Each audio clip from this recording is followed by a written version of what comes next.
3 رجال حوامل لمدة شهر، والنتيجة كانت صادمة.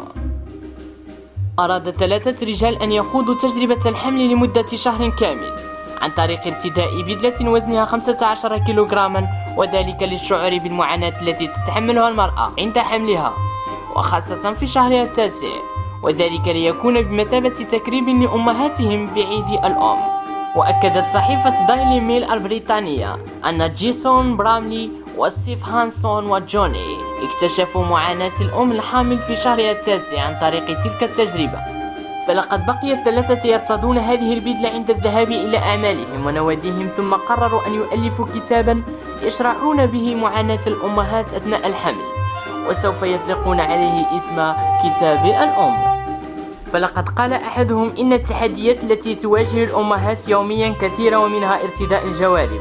وقال الآخر مستغربا: كيف تستطيع المرأة الحامل أن تقوم بأعمالها بدون كراسي متحركة؟